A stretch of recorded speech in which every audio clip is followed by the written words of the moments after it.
Yes, I do have concerns. As high winds travel across southeast Michigan, some as fast as 50 miles per hour, some Metro Detroiters are forced to deal with power outages. What we're looking at here are the winds being the start of the issues that we see.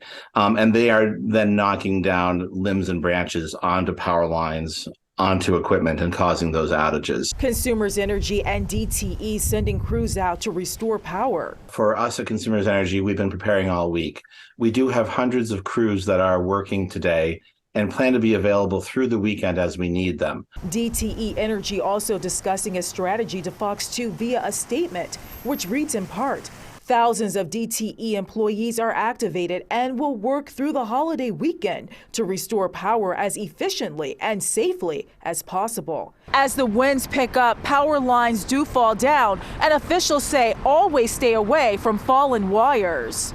We always work with the assumption that a power line is energized and dangerous.